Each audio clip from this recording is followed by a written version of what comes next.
Dasma na kami po ay makapasyal dito po sa inyong iglesia sa Undiongan. No? Ako po ay purong Tagalog. Hindi po ako marunong mag-Bisaya. Pero alam ko, naunawaan niyo ako, Kasi kapag hindi po, dinala ko aking biyanan.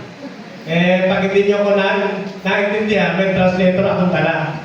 Ang aking pong biyanan, si Daddy Pablo de los Reyes, tumupong Romblon. Yan, at yung aking po may bahay, kasama ko rin po. Ang may bahay ko po, lagi ko po yung ka-partner, kahit saan ako magpunta. Okay? At si Sister, at ito ka pala. At Sister Daluz. Sister Daluz. Nalulubo ka sa loob ko kasi meron akong kasamang taga-Dasma. Bukod sa ating, meron pa akong isa rito, taga-San Marino. Yeah, so, ay, sorry, kamukha nyo kasi. Kapag kawalan ko,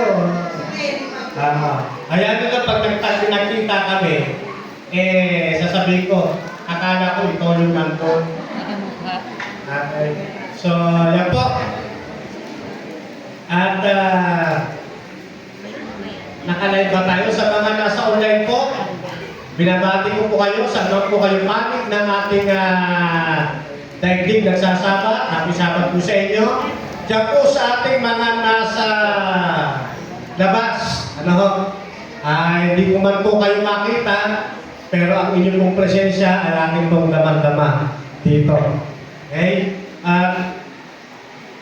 Kami po ay magtatagal dito mula ngayon hanggang bukas ng siguro mga hapon.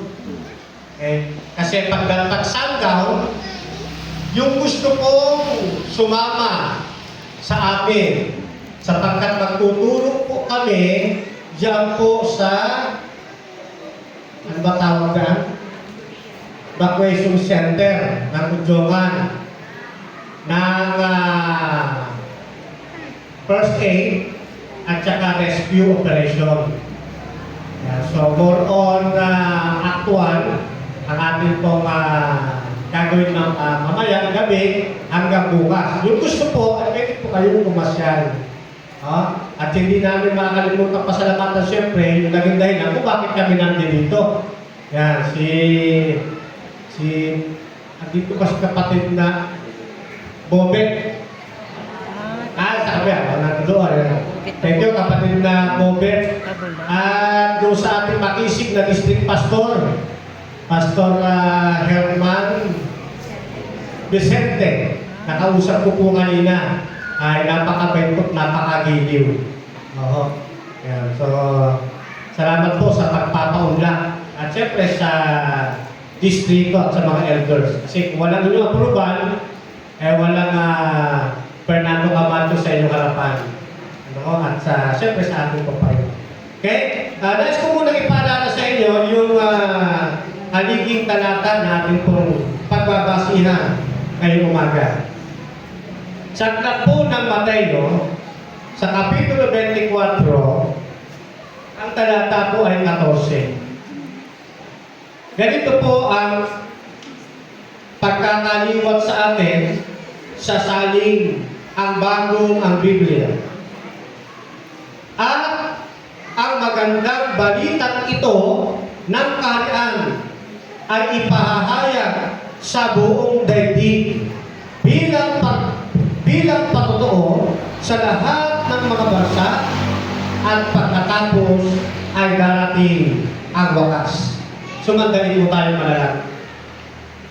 Dakila po't makapangyarihan namin Ama, ang hapagkainan ngayon ay binuksan na. Sa pagbibira-birasyon ng tinapay ng buhay ng banal, patuloy niyo kaming pagpalain. At wala isa mang mga kapatid ngayong umaga ang hindi makakalasap ng inyong ihandang tinapay ng buhay. Mula sa kabataan hanggang sa katandaan. At papala ko na langit, bendisyon, ay gawin sa kalagitnaan sa pangalan ng ang Panginoon. Amen. Kanina ho ay, habang kami ay naglalayag sa karagatan, hindi namin nadama yung hampas ng alon, panatag ang dagat. Naaalala ko ngayon, minsan mayroong kasaysayan sa banal na kasulatan, ang ating Panginoon kasamang naglayag sa karagatan. Naalala niyo po ba yan? Samantalang ang karagatan ay nagkaroon ng paggangaling. Ang hangin ay hindi masawata, nagkaroon ng sigalot sa karagatan, bagay na hindi namin naranasan. Naiisip ko, palagay ko, pagkatapos ng kasaysayan ito ng ating Panginoon, nang sawayin niya ang kapaligiran, tumuba ang karagatan. Ito ang magandang dadalhin ko na mensahe ngayong umaga. Samantalang nakikita natin, share the gospel and make disciples for Christ. Sino sa inyo ngayong umaga ang gusto nang bumalik ang Panginoon? Pakita sa kamay. Amen. Sa labas po, sino po sa inyo ang gusto nang dumating ang Panginoon? Amen. Purihin ang Panginoon. Kaya nga tayo Seventh-day Adventist, di ba? Seventh-day Adventist. Sabik na naghihintay sa pagbabalik ng ating Panginoon. Samantalang masiglang nanginginig ng araw ng Sabat. Ang sabi ng banal na kasulatan na ating binasa, kailangan daw munang maipangaral ang Ebanghelyo ito sa buong sanlibutan. At kung magkagayoy, ano sabi? Darating ang wakas. Noong bago mag-pandemic, ang census natin sa buong sanlibutan ay meron pang 3 bansa ang hindi napapaabutan ng pabalita. Nakarating ba sa inyo yan? Nang pumasok ang pandemic, hindi makalabas sa mga tao, ang tao ngayon, ginamit ang social media. Yan namin nung pagsiklat ng iba't ibang mga dialogue sa Facebook. Kasi hindi makalabas ang tao. Sa social media ngayon sila nagkumpulan. Dahil sa social media, ang dati-dating mga bansa na hindi napapaabutan, ngayon po'y naaabot na natin. Ano sabi ng banal na kasulatan? Kapag naipangaral na ang Ebanghelyo ito ng kaharian, saan? Sa buong sanlibutan, ano na kasunod? Darating na ang wakas. Sabi ng aking lola sa aking nanay, anak, magtumibay ka sapagkat malapit na ang Panginoon. Ang aking nanay ay nagkaasawa taong 1976, mayroong isang makisig at gwapong ipinanganak. Nang ito'y lumaki na, ang sabi sa akin ng aking nanay, anak, magtumibay ka sapagkat malapit na dumating ang ating Panginoon. Ako ngayon ay nag-asawa at nagkaanak, at ang sabi ko naman sa aking anak, magtumibay ka sapagkat malapit na dumating ang ating Panginoon. Hindi ba ito rin ang mensahe ng ating mga kaluluwa noong araw? Kung malapit na sa kanila, higit na malapit na sa ating panahon. Amen? Wala nang dahilan upang magpatumpik-tumpik tayo sa pananampalataya. Wala nang dahilan upang tayo ay mag-backslide pa sa pananampalataya. Ito na ang kasagsagan ng panahon na dapat ang bawat isa sa atin ay magtumibay sa pananampalataya. Huwag kayong gagaya doon sa mga mahuhusay sa banal na kasulatan na nakaranas lamang ng kaunting sigalot, ng kaunting lindol ng buhay, umalis sa pananampalataya. Dapat tayo manatili sa iglesia ito hanggang sa dumating ang ating Panginoong Yesus.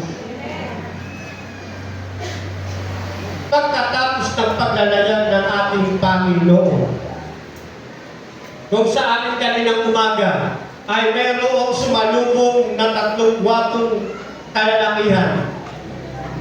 Itong sumalubong sa ating Panginoon, ang sabi doon sa Kapitulo 5 ng Aklat ng Marcos ay ganito: pagkatapos ng kanilang paglalayag at napahupa ang karagatan, nagsepating sila sa lugar ng Gadarenes. Tinitignan ko sa mapa o sa Bible Atlas, ano ba ang lugar ng Gadarenes? Ang lugar ng Gadarenes ay mayaman sa kalakalan. Ito ay isa sa kanilang mga sentrong pangkalakalan. Kaya lahat halos ng naglalayag sa karagatan, kapag nadaan sa Gadarenes, humihimpil sila doon. Sapagkat kapag kayo tumayo sa di kalayuan, ay mayroon doon isang mistulang agora kung tawagin. Isang malaking bultuhan ng pamilihan na iba't ibang mga kalakal ang inyo pong makikita. Pag tumingin naman kayo sa gawing kaliwa ay makikita ninyo iba't ibang mga nag-aalaga ng mga hayop. Mayroong mga bakahan, mayroong mga tumahan, mayroong mga manukan, mayroong mga babuyan. Iba't iba ang mga nag-aalaga. Kapag kayo naman ay tumalikod mula doon sa karagatan at kayo tumalikod at may pinuntahan ninyo yung inyong bahaging likuran, may makikita kayong isang malalim na ganito, mas malalim pa yan. Kapag sinilip ko ninyo, mayroon po yung mga malalaking uka, mayroong mga malalaking, ano ba tawag sa atin yan? Kuweba. Napipicture ninyo? Yung kuweba na yun ang nagsisilbi nilang sementeryo o libingan doon sa lugar ng Gadarenes. Pagdating sa lugar ng Gadarenes, sa Kapitulo 2, ang sabi sa akin, mayroong sumalubong sa kanya. Hindi 3 gwapong lalaki na sumalubong sa amin. Iba ito. Isang lalaki na mayroong karumal-dumal na espiritu. Sino rin po sa inyo ang nakaenkwentro na, nakasaksi na mayroong taong inalihan ng demonyo? Sabi ng iba, demonyo. Makita niya naman demonyo. Nakasaksi na kayo, taas ka kamay? Okay. Mamaya may itatanong ako sa inyo. Sabi rito, itong tao may karumal-dumal na espiritu, talatang 3, ang kanyang tahanan sa libingan. At siya hindi nagapos kahit nagtalikala. Bakit sa libingan nakatira ang tao ito na inaalihan ng demonyo? Mamaya mauunawaan natin. Talatang 4, madalas na siya'y ginagapos ng mga daman at mga talikala. Sa ibang bersyon, sa harap na daman ang nakalagay kadena. Kasi yung tekstong Grego, wala siyang sapat na salita para doon sa terminong daman o kadena. Pinakamalapit na pwede nila paisalin, daman o kaya kadena. Mamaya, papaliwanag ko sa inyo. At mga talikala. At pinagpapatid-patid niya ang mga talikala. Pinagbabali-bali ang mga daman.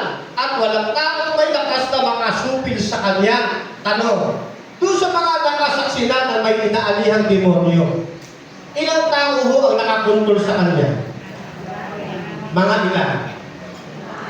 6, 4. O, ako rin, nakasaksi 4.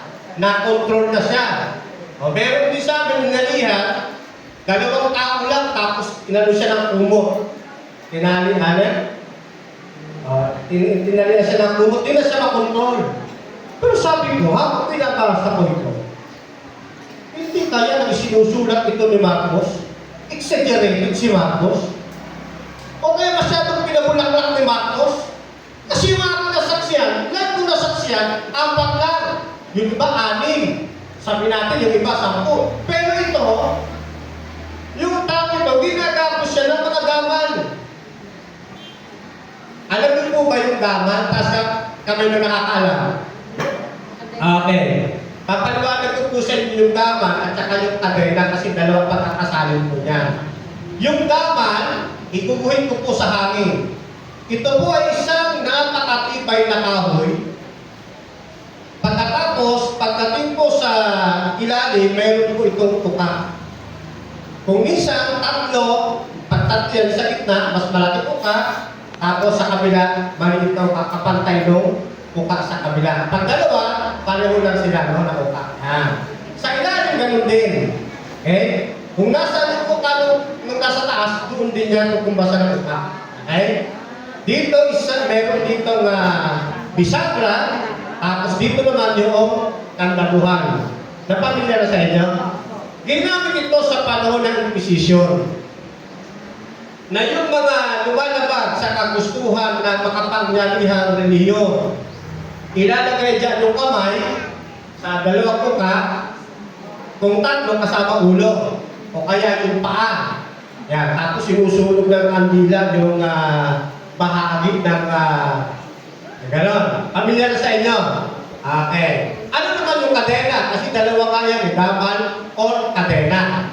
Sa panahon nila, yung kadena, matibay po yun.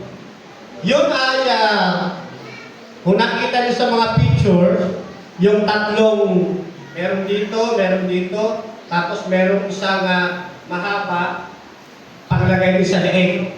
Kaya bali ganon ang itsura niya. Yan, ganyan. Yan. Pagka marami naman, kinakabit po yan sa paa. Yan, mahaba.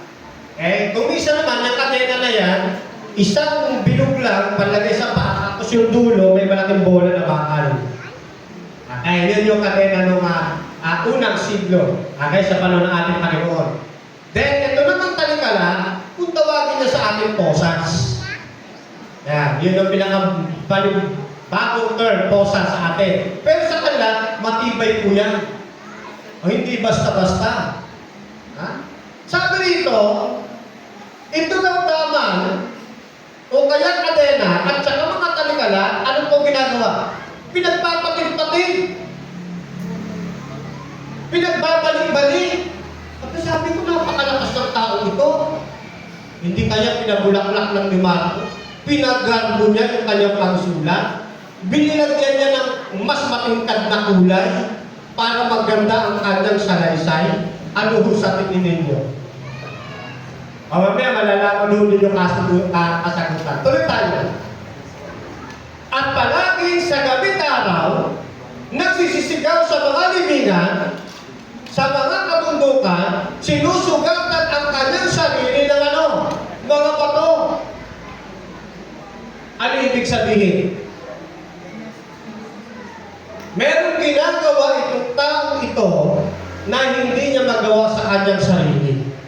Walang matinong tao na magpapalahaw sa libingan at titira sa libingan at pagkatapos susugatan ang kanyang mga sarili.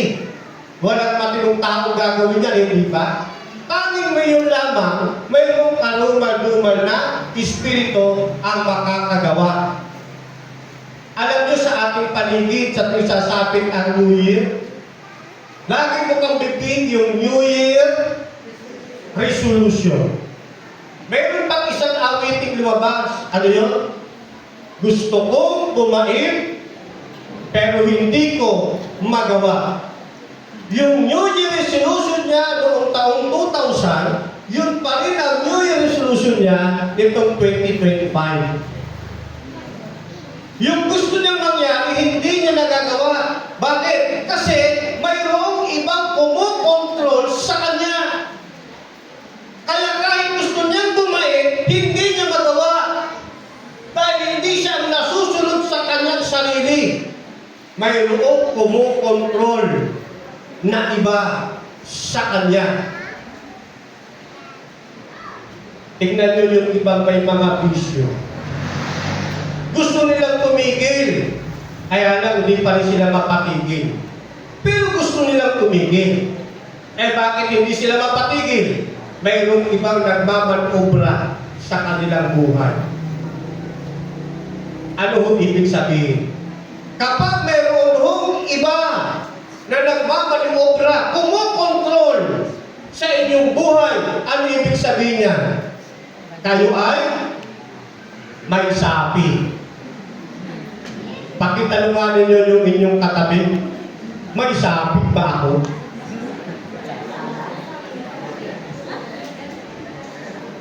Kapag ka may ibang kumukontrol sa ating buhay, ang ibig sabihin niyan at hindi natin magawa ang ating gusto,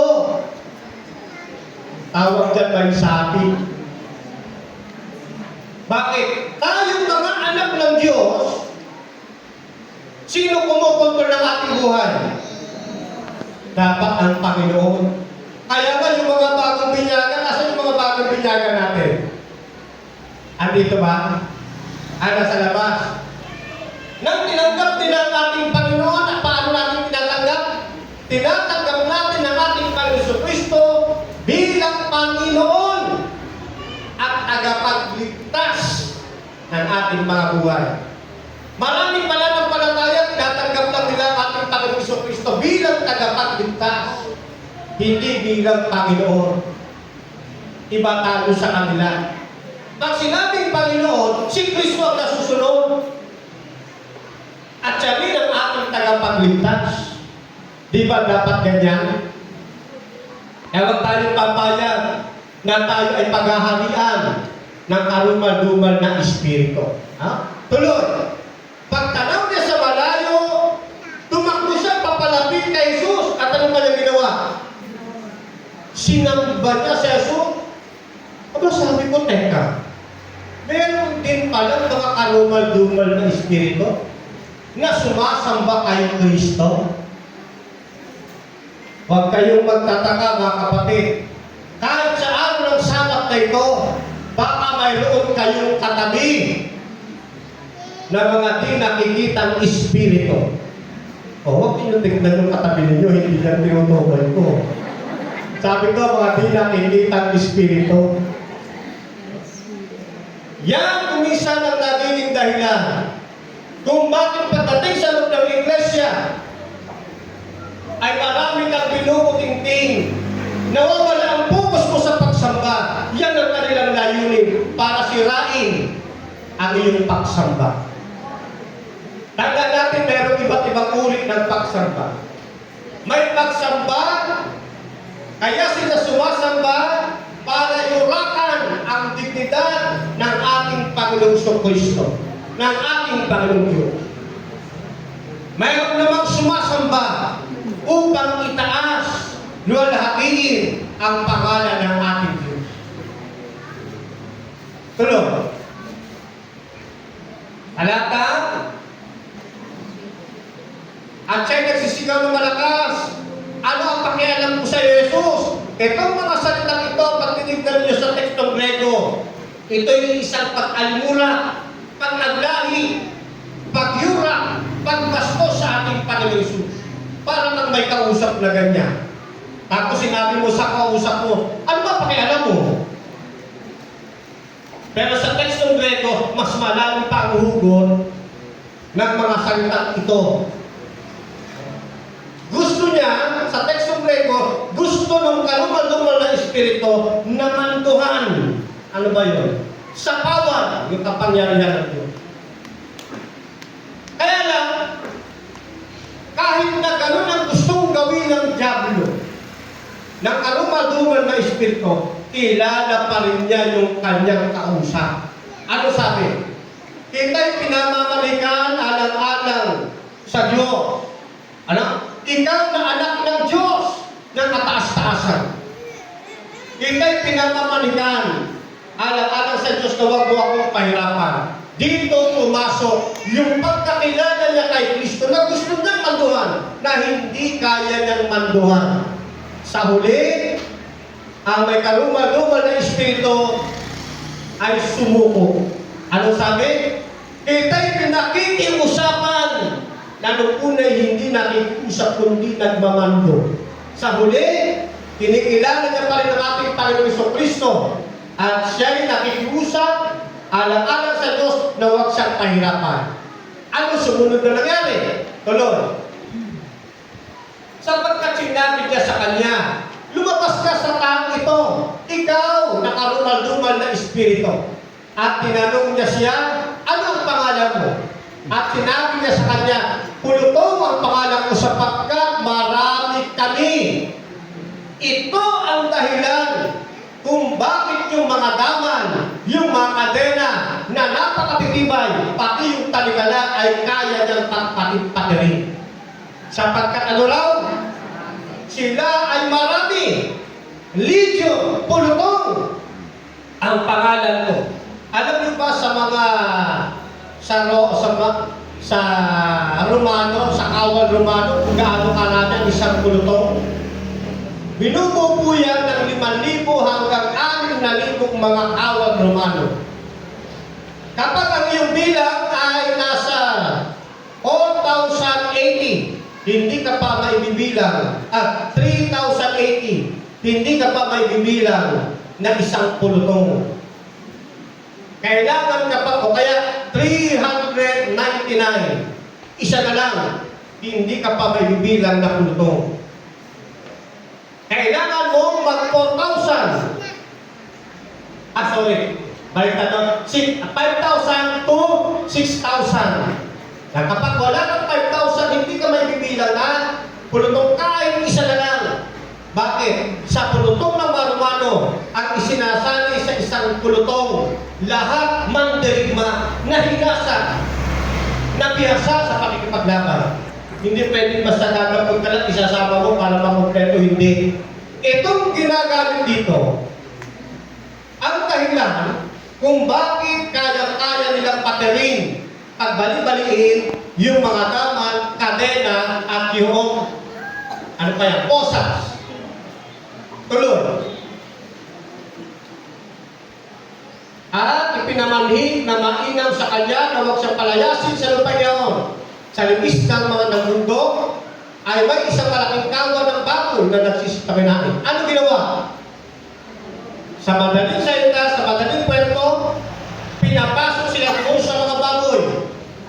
At yung mga baboy, gaano karami? 2,000 mga baboy. At lahat sila'y nalunod sa dagat. May nagtanong, Brother Bernardo, bakit kulang yung baboy? 2,000 lang. Eh yung mga kawal 5,000 to 6,000, imposible naman ata. Hindi ka ako imposible. Sa isang tao nga nagkasye. Sa 2,000 mga baboy pa kaya? O tinanong magkakasya? Meron tayong kapatid na tinanong, bakit kanya hindi kayo kumakain ng baboy? Kaya ang sagot, kasi pinapasok yung karumal-dumal na espiritu. Tama o ba? Mali. Hindi dahilan na dyan pinapasok karumal-dumal na espiritu, kaya sila naging karumal-dumal. Mula nang likhain sila, karumal-dumal na sila. Ha? So, may nalilig ko na doktrina, ha? Okay. Tuloy natin, tuloy. Sige po. Sige, tuloy. Yan na, nalulod na sila sa dagat. Tapos, 14. Tinatanong ko rito, bakit sa mga baboy pinapasok yung karumal-dumal na espiritu? Bakit hindi ito sa mga tupa? Bakit hindi sa mga bakahan? Bakit sa mga baboy? Ano ang dahilan? Sapagkat ang mga karumal-dumal na espiritu ay hindi para sa mga banal. Ang karumal-dumal ay para lamang sa mga karumal-dumal. Kaya huwag kayong papayag ngayong umaga na ang karumal-dumal na espiritu tatahan sa inyo, hindi sila para sa atin. Panatilihin natin banal ang ating mga sarili sapagkat yan tayo tinawag ng ating Panginoon.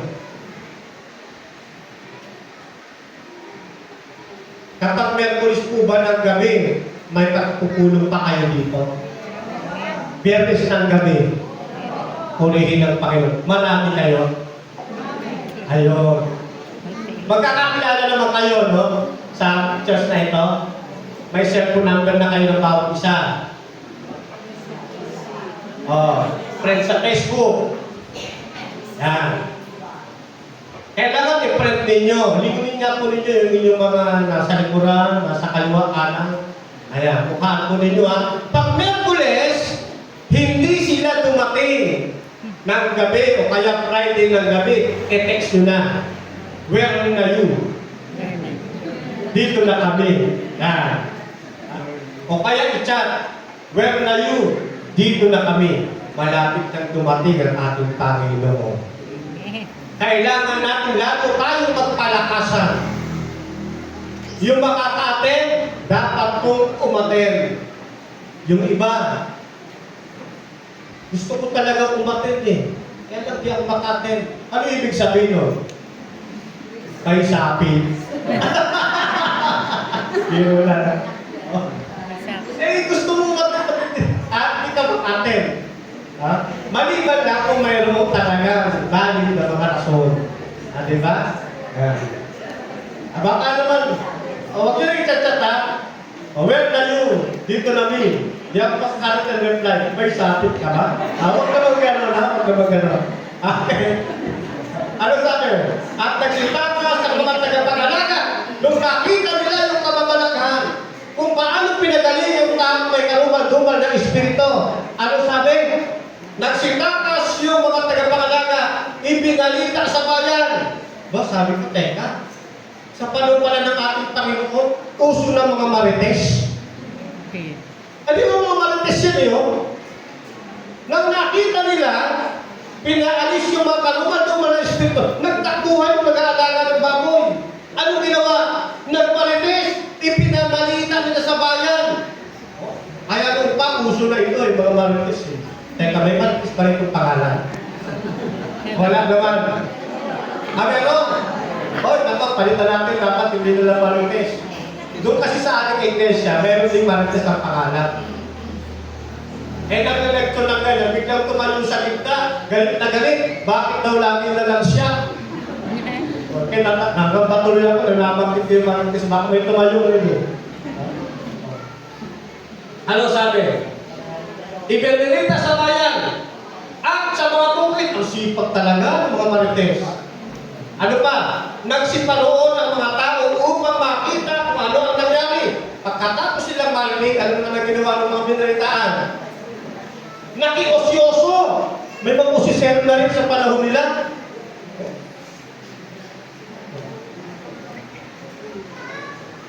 Nakiosyoso. At sila ay nagsiparoon kay Jesus. At nakita nila yung mga inaalihan ng demonyo na maayos na. Nakaupo, nakapanamig, at matino ang kanyang pag-iisip. Pakitanong uli ang inyong katabi. Matino ba ako?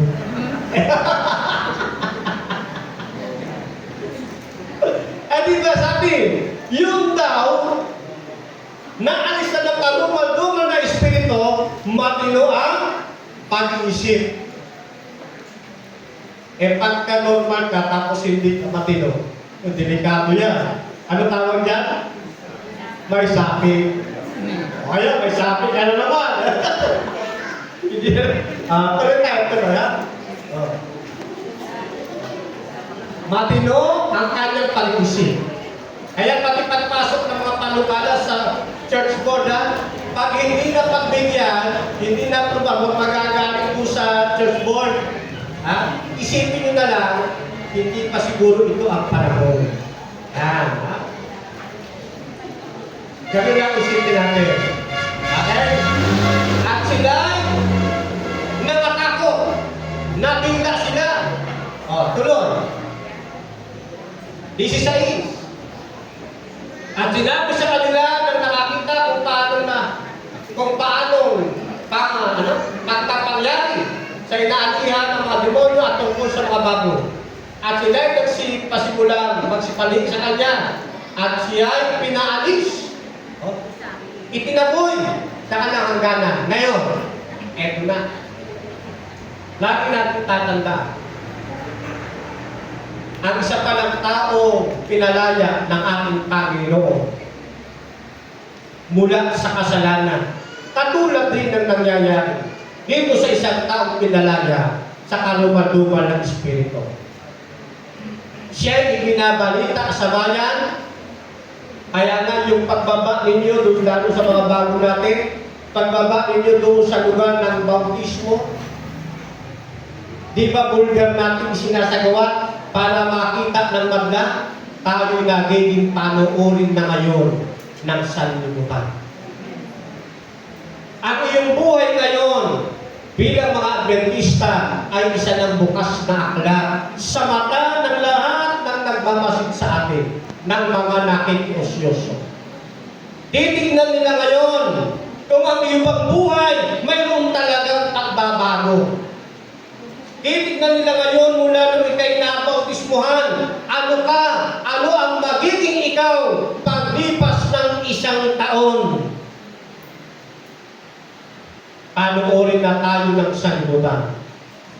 At ang isang tunay na kay Kristo, dapat mayroong tunay na pagbabago. Mayroon akong ilalarawan sa inyo.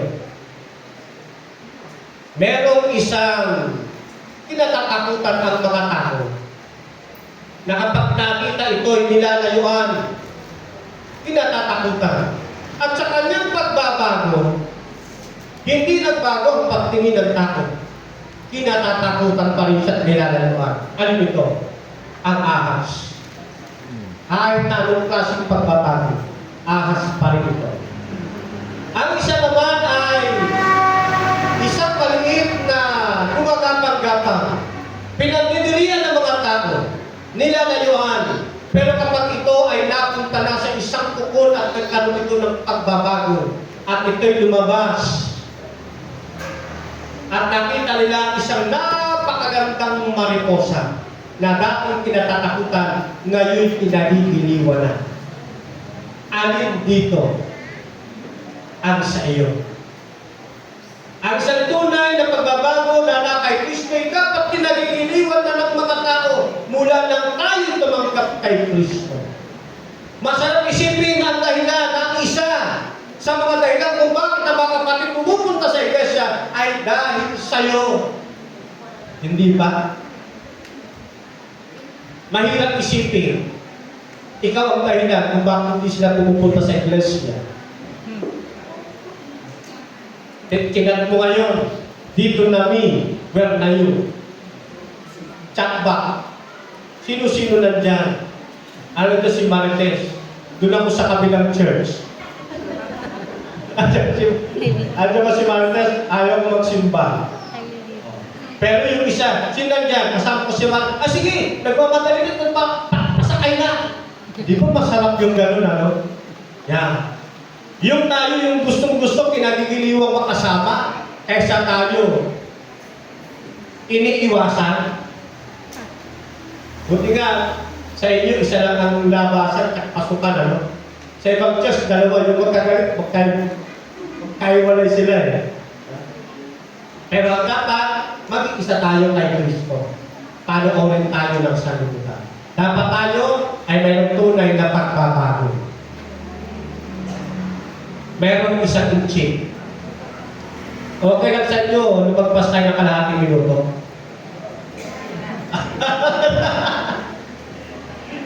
Okay. Mayroong isang inchik nagtayo ng kanyang lugawan.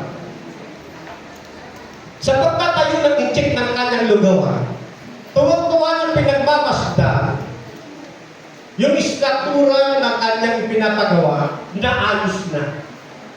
Bumili na ng mga gamit, bukas, magsisimula na siya magluto. Nilagyan na rin niya ng title. Yan. Kinabukasan, nagluto na siya ng kanyang lugaw. Doon sa kanyang, siyempre sa mga primero, mga araw, hindi pa ganun karami. Pero siya'y natutuwa, bawat araw, dumarami ng dumarami. Sa bawat pagluluto niya ng lugaw, lagi siyang nakakita, masaya niyang niluluto. Dumami ng dumami ang kanyang customer. Tuwag-tuwa ang inchik. Alam niyo naman ang inchik kahit hindi tubo. Basta gulong Di ba? Lalo na ito, dumami customer, di nakikita. Kinabukasan, mayroong dumating na pulis. Ay, teka. May pulis mo ba ito? Meron. Wala. Tuloy ang kwento sa pulis. Meron. Pagka may pulis, palitan natin ng gwardiya. Mayroong pulis. Meron. Ay, kwento lang ito ha. Kwento lang ito. Walang ano nito ha. Nasa libro ito. Kwento lang. Diyan si pulis sa likod. Mayroong pumasok na pulis. Tuwa-tuwa yung inchik. May bago siyang customer. Ito, ganda. Bago customer. Dagdag kita. Pumunta na doon sa kanyang lugar. Umorder yung pulis. Sumatlok ng lugaw yung inchik. Ibinigay ng masaya sa pulis. Kinuha ng pulis. Umupo. Kinain. Hindi nagbayad. Tumayo. Lumabas. Hindi nagbayad. Sabi ng inchik, hindi bayad Baka limon lang. Bukas, baka doble siya bayad. Inaabangan niya ngayon. Eto na, dumating. Umorder ng lugaw, sinandukan niya ng lugaw, masayang ibinigay sa pulis.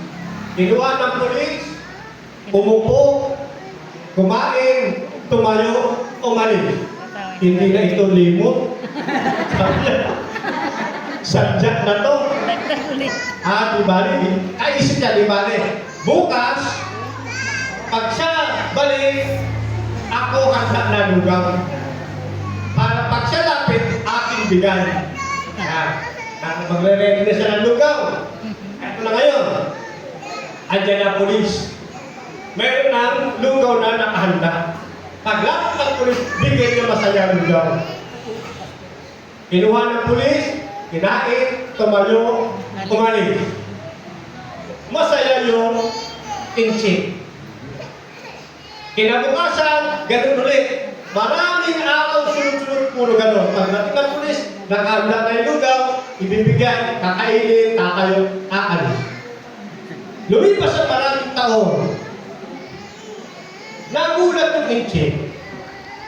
Lumapit ang pulis, iba approach. Mamang inchik, hihingi ako ng paumanhin, ng patawad. Dati-dati hindi ako nagbabayad, pero ngayon magbabayad na ako. Pati kinain ko ng mga nagdangano, babayaran ko na rin. Di laking tuwa nung inchik. Bakit? Anong yari? Isa na kasi ako ngayong Kristiyano. Nagbago na ako. Saan talaga nagbago no? Sabi ng inchik, alam mo mama pulis, ako din Kristiyano na. Pero ako hindi sa'yo patawad. Sabi ng pulis, bakit kayo hindi sa akin ng patawad? Hindi ka naman nagkasala. Ako yung kumukuha sa'yo, hindi nagbabayad. Mama pulis, ako hindi tawad kasi kada ikaw punta dito at kuha lugaw, ako doon lugaw, lagay dula. Kaya pala yung lugaw, nakahanda na. Nakita mo nakaredy na, may dula para kasi yun. Sabi ko na nga ba. Pero sabi niya, huwag ikaw alala, ako bago na, ako Kristiyano na. Ay, ba? Mahirap hindi nagbabayad ng lugaw ha. That's okay. Ang sarap lang tayo, meron pala dula. Larawan lang ito ng isang tunay na pagbabago. Kapag tayo na kay Kristo, tunay dapat ang ating pagbabago. Yung mga dating nating mga pagkatao, iwanan na natin yung kasama na yung nilibing doon sa tubig ng bautismo. At tayo namang mga datihan, maging halimbawa tayo ng mga bago nating kapatid sa pananampalataya at mga magiging kapatid pa sa pananampalataya. Kaya sabi nito, tuloy na natin. Ano sabi ka?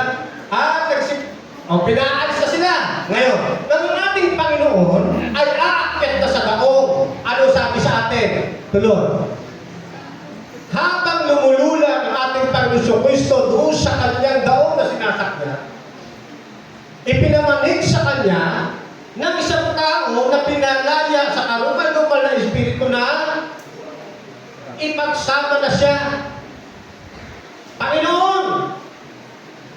kong sumama sa iyo. Yeah, parang ganyan. Pero sabi ng Panginoon, 19, hindi niya itinulot, hindi siya pumayag. Kundi ang sabi niya, umuwi ka sa iyong bahay, sa iyong mga kaibigan, at sabihin mo sa kanila kung gaano kadakilang mga bagay ang ginawa sa iyong Panginoon at kung paano pinaawaan kaniya. Maraming mga tao tayo Bible study. Sabi sa akin, Brother Fernan, ngayon, pwede na akong mamatay. Pero ang sabi dito, minsan hindi tinutulot pa ng Panginoon. Bakit? Meron pa siyang kampanya. Evangelism. Huwag ka munang sumama. Umuwi ka muna sa iyong bahay. Puntahan mo ang iyong mga kaibigan. At sabihin mo sa kanila yung dakilang bagay na ginawa sa iyo ng Panginoon at kung paano kanya inaawaan. Ang isa pa ng taong pinalaya ng ating Panginoon Kristo sa kasalanan at binago ang kanyang buhay, mayroon siyang gampanin sa mundo ito. Alin? Ang ipangaral, ang Ebanghelyo. Ang ikwento, yung dakilang bagay na ginawa sa atin ng Panginoon. Kaya nasabi sa inyo, share the gospel and make disciples for Christ.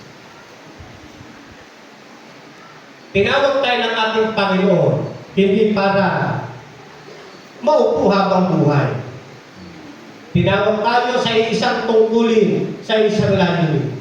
Brother Fernan, hindi naman ako marunong magsalita. Hindi ako marunong mag-Bible study. Meron tayong kapatid sa pananampalataya, pumasok ang COVID-19, pandemic, ang kanilang outlet, yung Facebook. Ewan ko kung nararanasan din yun, nakikita ninyo nung araw. Bago kakain, pipicturan muna yung pagkain. Tapos ipopost sa social media. Wala muna kakain, picture muna, picture. Nakikita niya nung araw. Meron tayong kapatid, ganyan na naging sistema niya.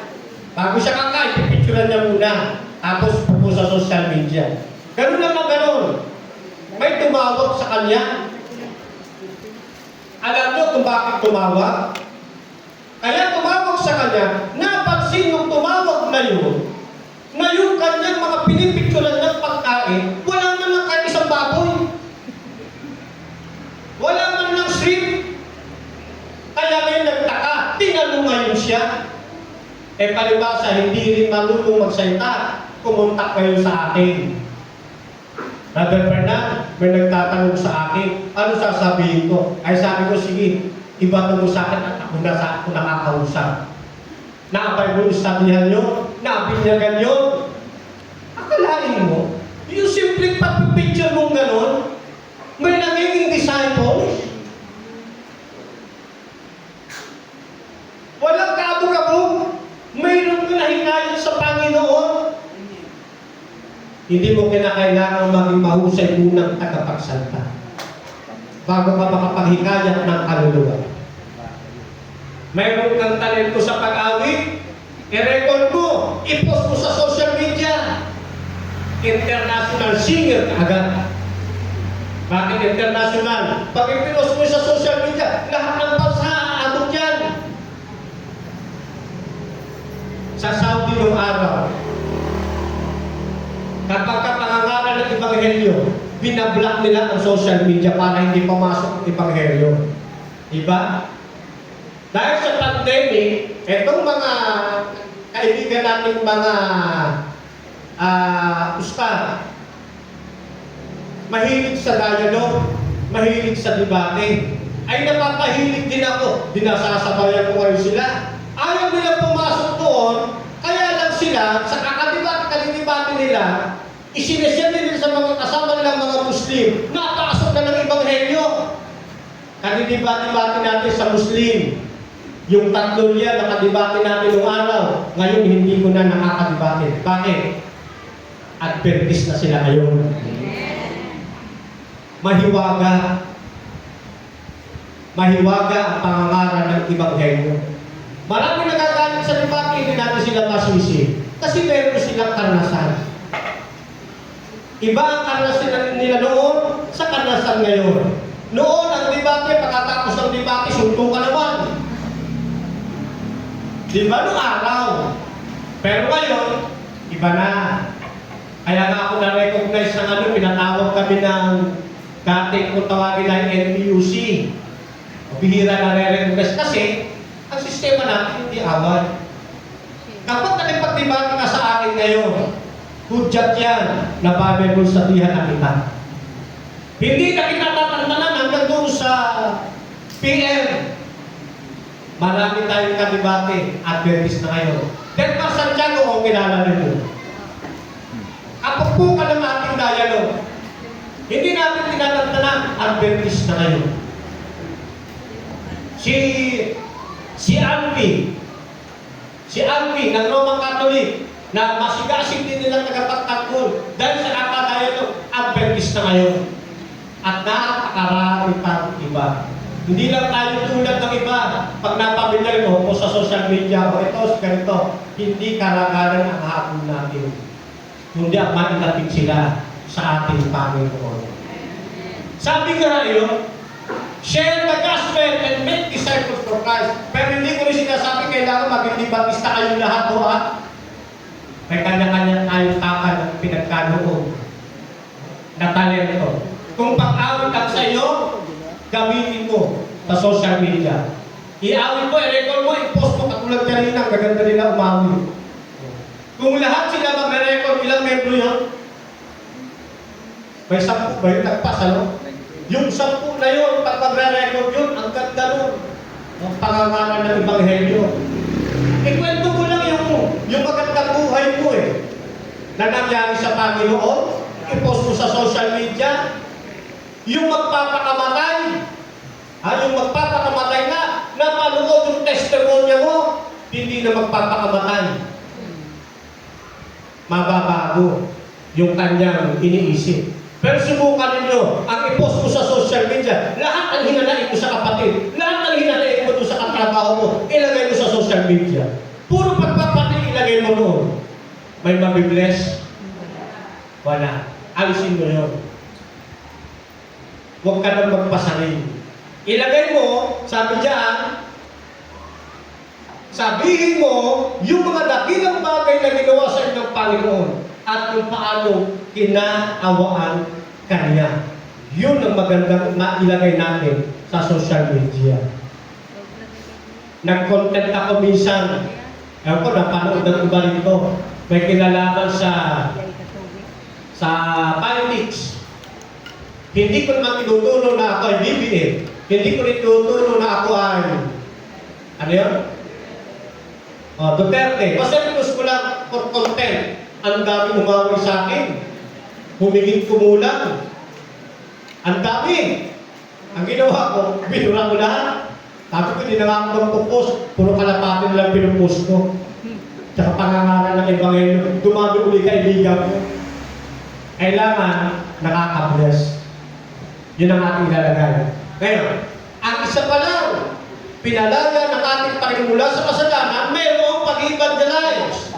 Lord, pagkatapos kanyang sabihang pag-evangelize, ano dapat?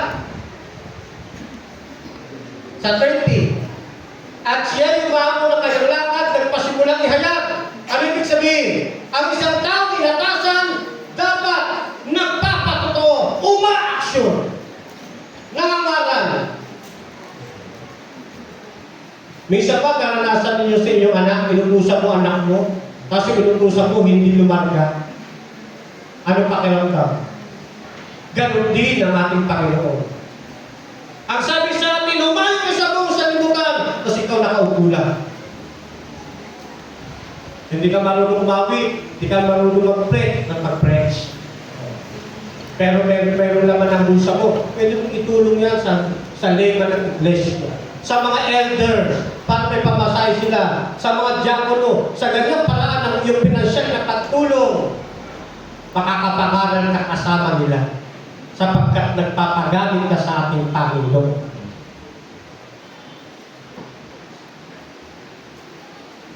huling kwento, bago natin tapusin. Kilala niyo si Pastor Villanueva, Batanggenyo? Okay. Meron siyang naikwento. Ewan ko nakarating yung kwento rito, pero dadalhin ko pa rin. Sino pala sa inyo ang dati nangungupahan? Naranasan niyo na ba mangupahan? Taas na ng kamay. Alam niyo yung nangungupahan? Ayun. Nag-rent ng bahay. Kami, ni Mrs. dati nangungupahan din kami. Kalimitan sa mga nangungupahan, hindi mo bumibili yan ng maraming gamit. Ang bibili ng gamit niyan, konti lang, maliliit, para magaan. At kung isang karamihan, puro plastic. Para pag nagkalipatan ulit, magaan lang. Yung ating mga pastor, di ba, palipat-lipat lang sila. Hindi ang bumibili ng maraming gamit. Pag maraming gamit na sila, hirap na hirap po yan maglipat. Mayroon isang mag-anak. Sapagkat ang kanilang tahanan na tinitirhan, gagamitin na ng may-ari. Inausap na silang maghanap ng kanilang lilipatan. Nakatagpo naman itong lalaki na kanilang lilipatan. Kaya lang may kalayuan. Pero mahalaga, meron silang lilipatan.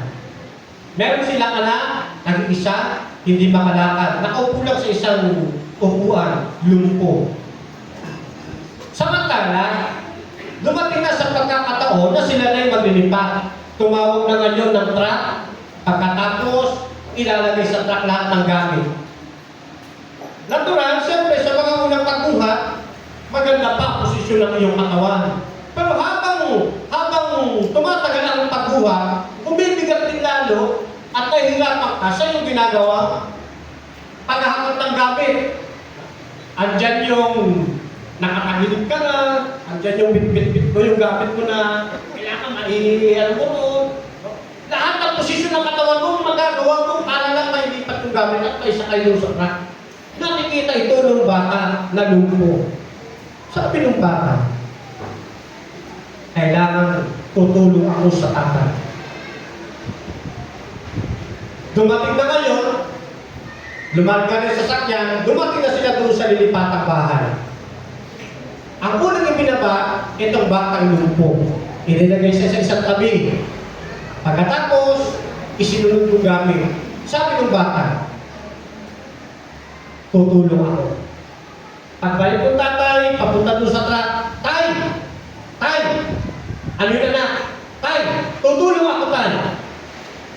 Banaan sa mukha ng bata na talagang gusto niyang tumulong. Palibasa ang tatay.